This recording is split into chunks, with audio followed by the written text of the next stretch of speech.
1,700 more sales and $57,000 more. This is how the Greater Toronto Area real estate market has shaped up in February 2023 compared to January 2023.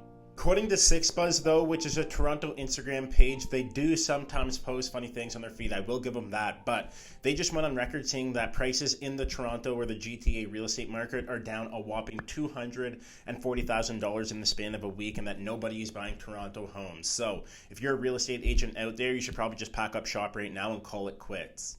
Before going any further, my name is Train. I'm a realtor serving Toronto and the Greater Toronto Area real estate market. I make these educational videos and content on a weekly basis to keep you informed about everything happening in our market. If you get value from this content, please give this video a like and subscribe to the channel. And also, if you have any questions or if you would like to chat about real estate, please visit the first link in the description and book an education call with me at a time that best suits your availability. But getting back to it, that headline is clearly a joke. We all know that, or you should at least. We'll dive straight into the average sale price for the different asset classes in the true Toronto 416 area code. Detached properties were sitting at $1.71 million, semis at $1.28, townhomes traded at an average price of about $1 million flat, and condos were sitting at $728,000 in Toronto. So after reviewing those numbers, we're up actually about 5.5% from January 2023, which makes that SixBuzz post just dead wrong.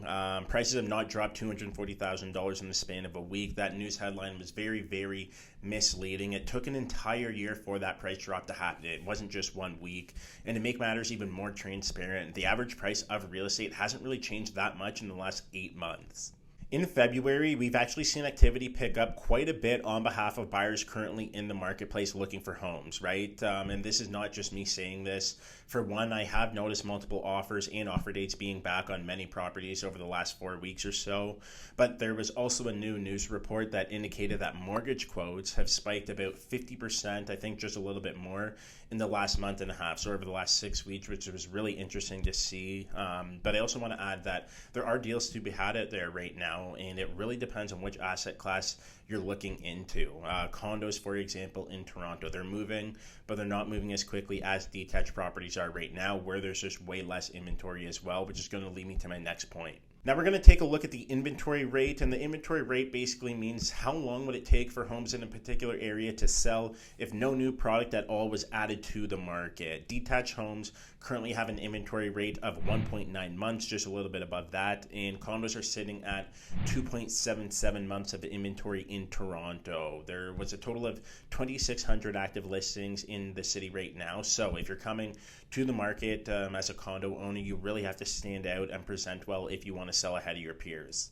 I've done a lot of talking, but what does all of this actually mean? To me, the market is definitely picking up from where we were the past 4 months, and it's believed that that key interest rate will remain at 4.5% during the bank's next meeting taking place on March 8th, and that's despite the crazy job forecasts that have been in the market for January and February. I'm not sure if you saw that, but whoever was forecasting the total number of jobs that should have been added to the economy, they were wrong by a landslide. As far as my knowledge, there were only supposed to be around like 10 to 15,000 jobs added to the Canadian market, and we had something ridiculous like 150,000 new jobs. But we will see on March 8th what happens in regards to the interest rates. And in terms of inventory, it's dropped back into a seller's market of like 2 months or so right now, coming from a more balanced market that we saw a couple months ago. So that's one reason on why prices could be sticking. The springtime usually does see more movement in the real estate market versus the winter months. So what we're seeing right now, it's not super uncharacteristic or weird, but it does feel like things have turned on a dime. February 2023 brought the most amount of sales we've seen in the last 4 months, with a total of 4,783 properties being exchanged between buyer and seller. But let's see if this activity continues through March and April.